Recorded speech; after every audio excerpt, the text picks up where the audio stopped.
ओम शांति। आज की मुरली है 30/7/2025। मीठे बच्चे, माया दुश्मन तुम्हारे सामने है, इसलिए अपनी बहुत बहुत संभाल करनी है। अगर चलते चलते माया में फंस गए तो अपनी तकदीर को लकीर लगा देंगे। आज का प्रश्न है, तुम राजयोगी बच्चों का मुख्य कर्तव्य क्या है? उत्तर है, पढ़ना और पढ़ाना, यही तुम्हारा मुख्य कर्तव्य है। तुम हो ईश्वरीय मत पर, तुम्हें कोई जंगल में नहीं जाना है। घर गृहस्थ में रहते शांति में बैठ बाप को याद करना है। अल्फ और बे, इन्हीं 2 शब्दों में तुम्हारी सारी पढ़ाई आ जाती है। ओम शांति। बाप भी ब्रह्मा द्वारा कह सकते हैं कि बच्चों गुड मॉर्निंग, परंतु फिर बच्चों को भी रिस्पॉन्ड देना पड़े। यहाँ है ही बाप और बच्चों का कनेक्शन। नए जो हैं, जब तक पक्के हो जाए कुछ न कुछ पूछते रहेंगे। यह तो पढ़ाई है। भगवानु आज भी लिखा है, भगवान है निराकार। यह बाबा अच्छी रीति पक्का कराते हैं किसको भी समझाने के लिए, क्योंकि उस तरफ है माया का जोर, यहाँ तो वह बात नहीं है। बाप तो समझते हैं जिन्होंने कल पहले वर्षा लिया है वह आप ही आ जाएंगे। ऐसे नहीं कि फलाना चला न जाए, इनको पकड़ें, चला जाए तो चला जाए। यहाँ तो जीते जी मरने की बात है। बाप अडॉप्ट करते हैं, अडॉप्ट किया ही जाता है कुछ वर्षा देने के लिए। बच्चे माँ बाप के पास आते ही हैं वर्षे की लालच पर। साहूकार का बच्चा कभी गरीब के पास अडॉप्ट होगा क्या? इतना धन दौलत आदि सब छोड़ कैसे जाएगा? अडॉप्ट करते हैं साहूकार। अभी तुम जानते हो बाबा हमको स्वर्ग की बादशाही देते हैं, क्यों ना उनका बनेंगे। हर एक बात में लालच तो रहती है। जितना बहुत पढ़ेंगे उतनी बड़ी लालच होगी। तुम भी जानते हो बाप ने हमको अडॉप्ट किया है बेहद का वर्षा देने। बाप भी कहते हैं तुम सबको हम फिर से 5000 वर्ष पहले मुआफिक अडॉप्ट करते हैं। तुम भी कहते हो बाबा हम आपके हैं। 5000 वर्ष पहले भी आपके बने थे। तुम प्रैक्टिकल में कितने ब्रह्मा कुमार कुमारियां हो। प्रजापिता भी तो नामी ग्रामी है। जब तक शूद्र से ब्राह्मण ना बने तो देवता बन न सके। तुम बच्चों की बुद्धि में अब यह चक्र फिरता रहता है। हम शूद्र थे, अभी ब्राह्मण बने हैं, फिर देवता बनना है। सतयुग में हम राज्य करेंगे तो इस पुरानी दुनिया का विनाश जरूर होना है। पूरा निश्चय नहीं बैठता है तो फिर चले जाते हैं। कई कच्चे हैं जो गिर जाते हैं। यह भी ड्रामा में नूंद है। माया दुश्मन सामने खड़ी है तो वह अपनी तरफ खींच लेती है। बाप घड़ी घड़ी पक्का कराते हैं माया में फंस नहीं पड़ना, नहीं तो अपनी तकदीर को लकीर लगा देंगे। बाप ही पूछ सकते हैं कि आगे कब मिले हो, और कोई को पूछने का अकल आएगा ही नहीं। बाप कहते हैं मुझे भी फिर से गीता सुनाने आना पड़े, आकर रावण की जेल से छुड़ाना पड़े। बेहद का बाप बेहद की बात समझाते हैं। अभी रावण का राज्य है, पतित राज्य है, जो आधा कल्प से शुरू हुआ है। रावण को 10 शीश दिखाते हैं, विष्णु को 4 भुजा दिखाते हैं। ऐसे कोई मनुष्य होता नहीं। यह तो प्रवृत्ति मार्ग दिखाया जाता है। यह है एम ऑब्जेक्ट, विष्णु द्वारा पालना। विष्णुपुरी को कृष्णपुरी भी कहते हैं। श्री कृष्ण को तो 2 बाहें ही दिखाएंगे ना। मनुष्य तो कुछ भी समझते नहीं हैं। बाप हर एक बात समझाते हैं। वह सब है भक्ति मार्ग। अभी तुमको ज्ञान है। तुम्हारी एम ऑब्जेक्ट है ही नर से नारायण बनने की। यह गीता पाठशाला है ही जीवन मुक्ति प्राप्त करने के लिए। ब्राह्मण तो जरूर चाहिए। यह है रुद्र ज्ञान यज्ञ। शिव को रुद्र भी कहते हैं। अब बाप पूछते हैं ज्ञान यज्ञ कृष्ण का है या शिव का है? शिव को परमात्मा ही कहते हैं, शंकर को देवता कहते हैं। उन्होंने फिर शिव और शंकर को इकट्ठा कर दिया है। अब बाप कहते हैं हमने इनमें प्रवेश किया है। तुम बच्चे कहते हो बाप दादा, वह कहते हैं शिव शंकर। ज्ञान सागर तो है ही एक। अभी तुम जानते हो ब्रह्मा सो विष्णु बनते हैं। ज्ञान से चित्र भी बरोबर बनाते हैं। विष्णु की नाभि से ब्रह्मा निकला, इसका अर्थ भी कोई समझ नहीं सकते। ब्रह्मा को शास्त्र हाथ में दिए हैं।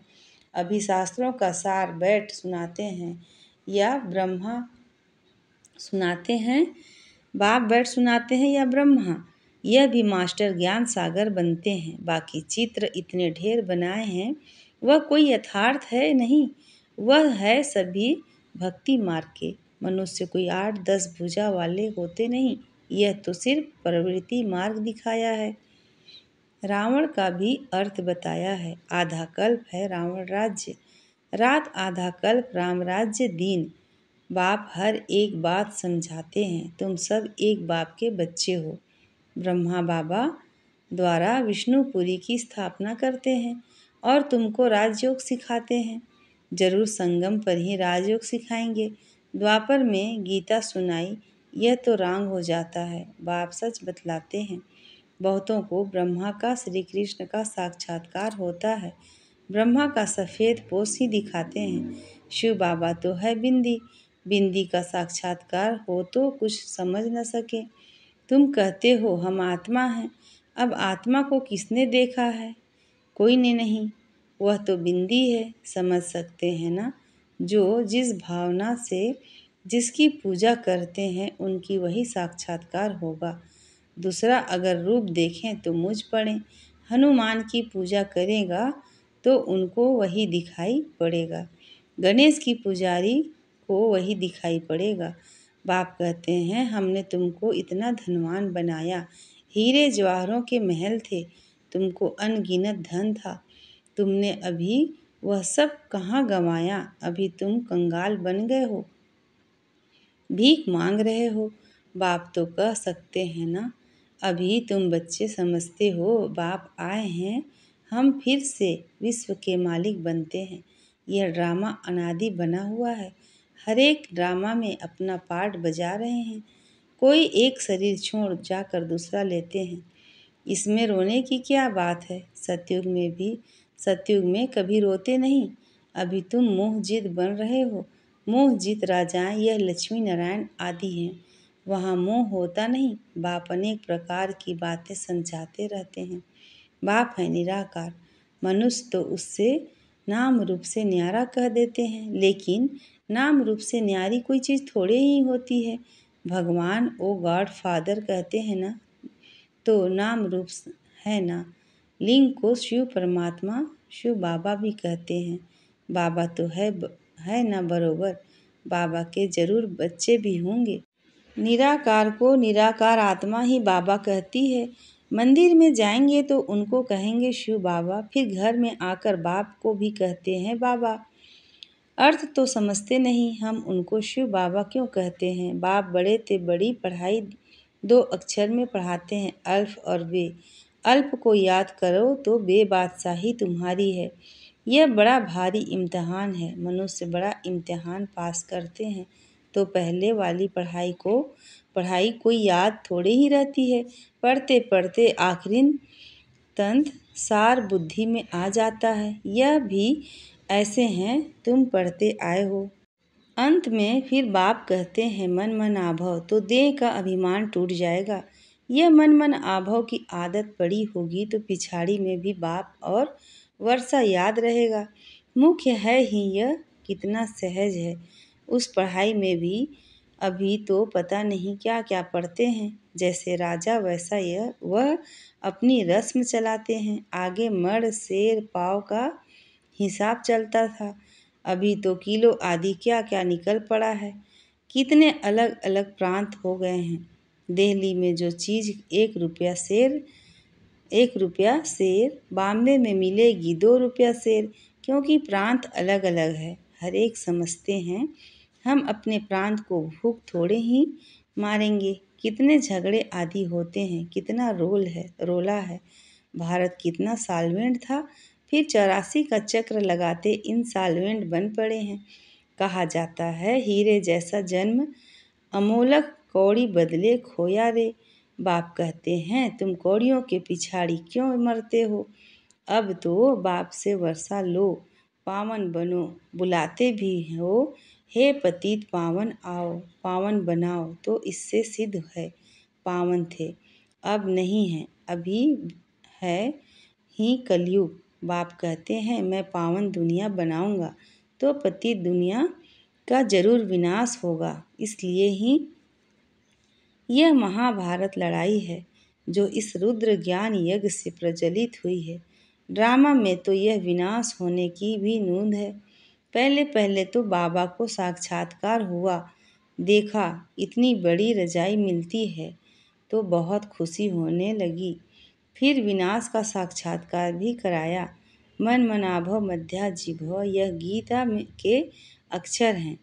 कोई कोई अक्षर गीता के ठीक हैं। बाप भी कहते हैं, तुमको यह ज्ञान सुनाता हूँ, यह फिर प्रायः लोप हो जाता है। कोई को भी पता नहीं है कि लक्ष्मी नारायण का राज्य था तो और कोई धर्म नहीं था। उस समय जनसंख्या कितनी थोड़ी होगी, अब कितनी है, तो यह चेंज होनी चाहिए। जरूर विनाश भी चाहिए, महाभारत लड़ाई भी है, जरूर भगवान भी होगा।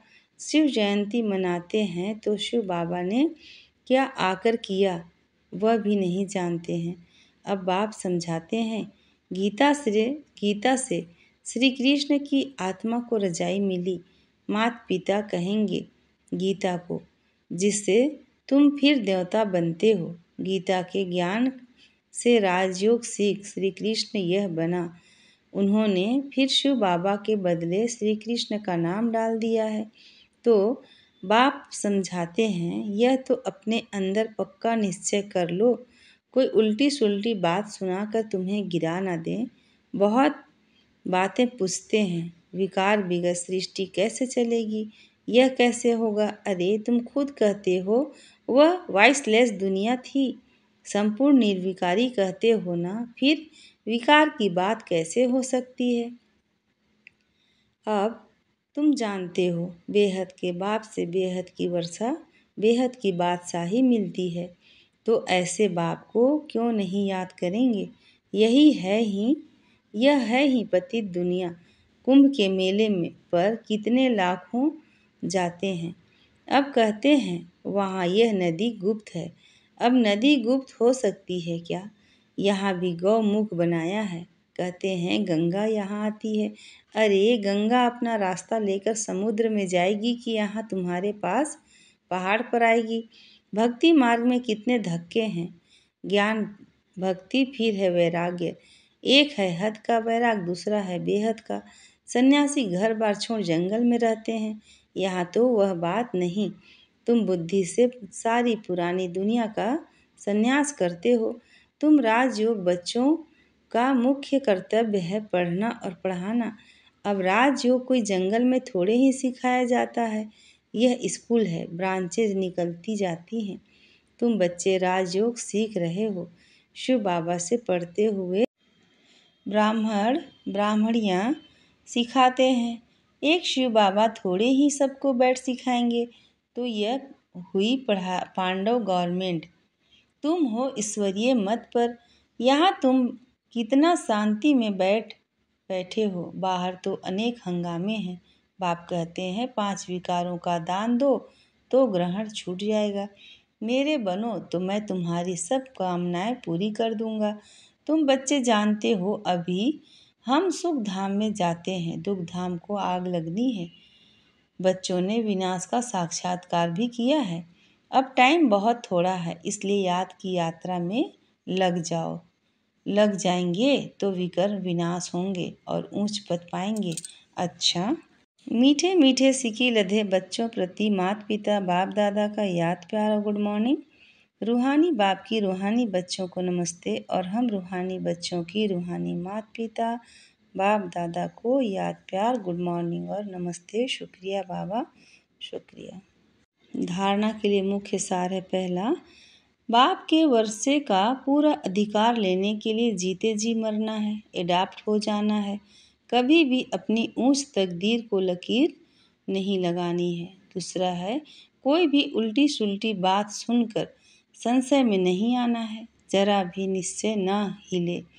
इस दुख धाम को आग लगने वाली है, इसलिए इससे अपना बुद्धि योग निकाल लेना है। आज का वरदान है, विशेषता रूपी संजीवनी बूटी द्वारा मूर्छित को सुरजित करने वाले विशेष आत्मा भव। डिटेल है, हर आत्मा को श्रेष्ठ स्मृति की विशेषताओं की स्मृति रूपी संजीवनी बूटी खिलाओ तो वह मूर्छित से सुरजित हो जाएंगी। विशेषताओं के स्वरूप का दर्पण उसके सामने रखो। दूसरों को स्मृति दिलाने से आप विशेष आत्मा बन ही जाएंगे। अगर आप किसी को कमजोरी सुनाएंगे तो वह छिपाएंगे, टाल देंगे। आप विशेषता सुनाओ तो स्वयं ही अपनी कमजोरी स्पष्ट अनुभव करेंगे। इसी संजीवनी बूटी से मूर्छित को सुरजित कर उड़ते चलो और उड़ाते चलो। आज का स्लोगन है, नाम मान शान व साधनों का संकल्प में भी त्याग ही महान त्याग है। नाम मान शान व साधनों का संकल्प में भी त्याग ही महान त्याग है। अच्छा, ओम शांति।